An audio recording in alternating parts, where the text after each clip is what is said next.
sedikit lagi akan menjadi manusia yang merdeka. Nah, mereka-mereka yang belum tahu rahasia di balik angka 17, mungkin perjalanannya masih panjang untuk menemukan kemerdekaan.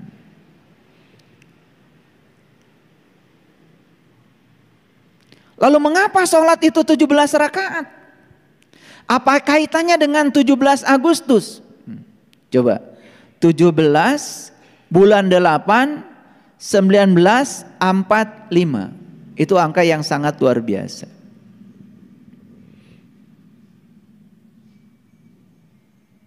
Karena 17 itu adalah perjalanan Bani Israel dalam mencapai puncak kesadaran tertinggi. Alatnya itu 17. Yang penasaran pasti mencari. Yang tidak penasaran ya nggak akan mendapat. Hanya orang yang berani tersesat yang tidak akan pernah tersesat. Yang takut tersesat selamanya tersesat. Yang berani datang ke tempat ini, walaupun baru pertama kali, pasti nyampe.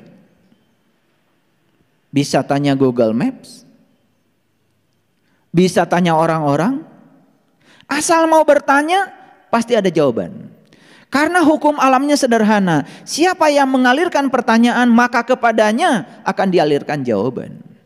Tapi siapa yang tidak bertanya, selamanya tidak akan pernah menemukan jawaban. Makanya saya pastikan orang-orang yang takut tersesat pergi ke satu tempat tidak punya pengalaman baru. Diam saja di kamar memelihara rasa takutnya.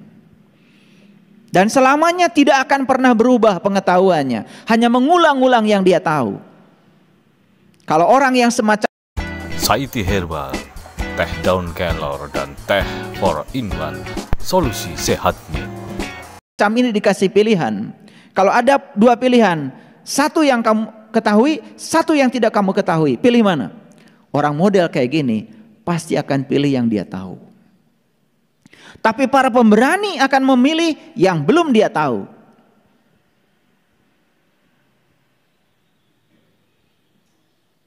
Itulah bedanya. Orang yang tidak tahu, tetapi dia tidak tahu bahwa dia tidak tahu, dengan orang yang tidak tahu tapi tahu kalau dirinya tidak tahu.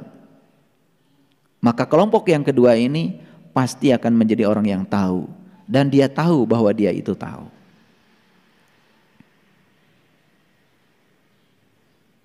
Jadi kalau kita bicara Quran surat Al-Isra secara utuh, mohon maaf, itu bukan cerita perjalanan seseorang. Tetapi itu cerita perjalanan Bani Israel. Jadi abdihi di ayat itu, abdinya Allah siapa? Siapa saja yang mau mengabdikan dirinya kepada Allah, itu abdinya Allah. Siapa saja. Dan itu sangat terbuka, tidak terbatas pada orang per orang. Sayang sekali kita selama ini memahaminya.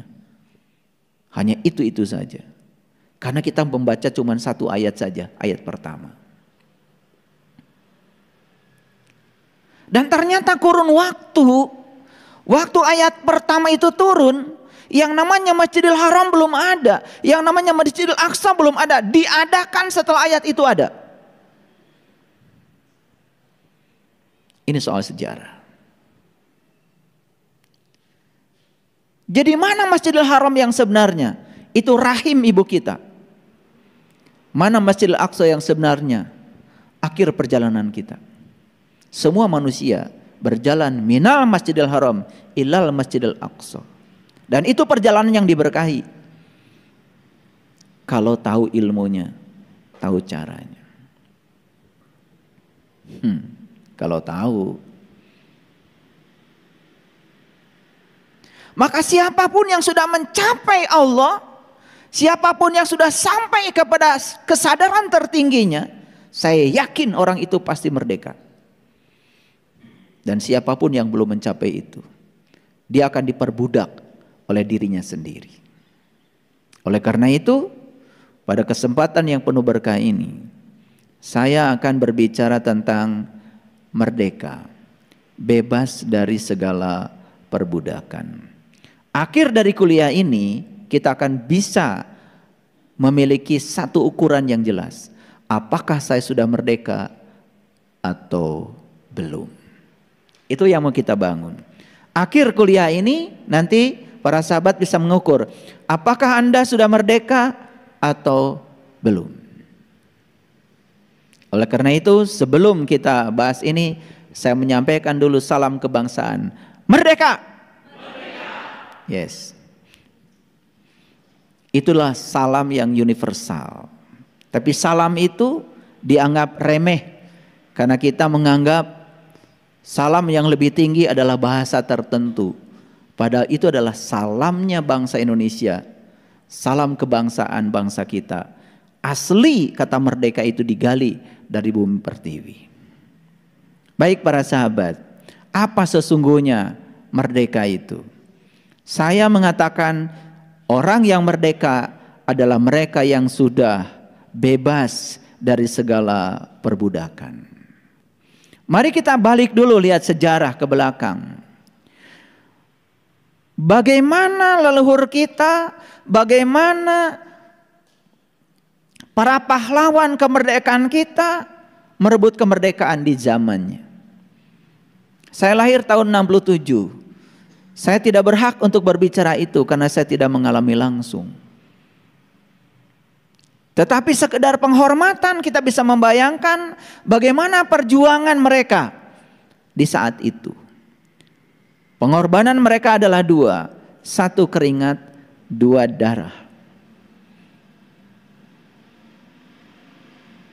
Walaupun kita hanya tahu dari sejarah bagaimana kesulitan bangsa kita saat itu, bagaimana penderitaan bangsa kita saat itu sebelum merdeka, sudah cukup barangkali kita bisa merasakan walaupun tidak mengalami langsung. Yang jelas begitu ada penjajahan, begitu tidak ada kebebasan, yang ada adalah perbudakan. Di situ akan ada yang namanya penderitaan. Itu sudah selesai penjajahan secara fisik. Pertanyaan yang paling dasar sebelum saya lanjutkan bagi kita semua saat ini adalah apakah betul saat ini kita sudah bebas dari penderitaan? Itu pertanyaan dasarnya. Apakah betul saat ini kita sudah bebas dari penderitaan?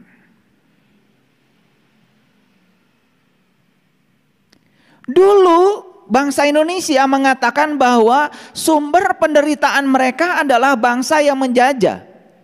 Betul? Dan sumber penderitaan itu seakan-akan ada di luar mereka. Tetapi yang lebih dahsyat lagi kalau kita sederhanakan sekarang, ternyata semua sumber penderitaan kita pada dasarnya berpusat dan ada di dalam diri kita. Nah, ini yang akan saya bongkar habis hari ini. Jangan kecil hati kalau nanti banyak yang akan terbongkar semuanya. Baik, kita mulai dari hal yang sederhana saja. Jadi mari kita jawab dulu pertanyaan ini. Apakah Anda sudah merdeka? Merdeka itu adalah bebas dari penjajahan.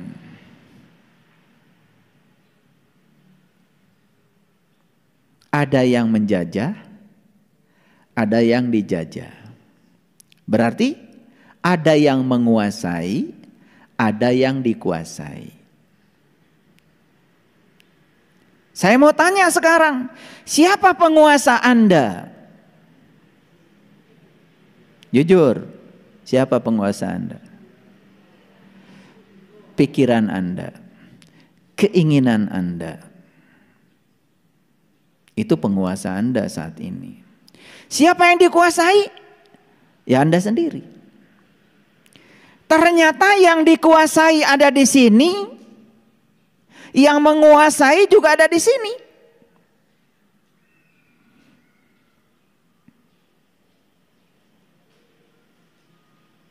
Pernah sakit hati enggak?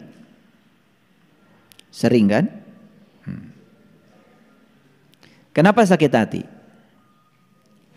Dulu sebelum kita sadar, Kita selalu mengatakan bahwa sakit hati ini karena saya dihina oleh si A, karena saya direndahkan si B, karena saya ditipu si C. Selalu keluar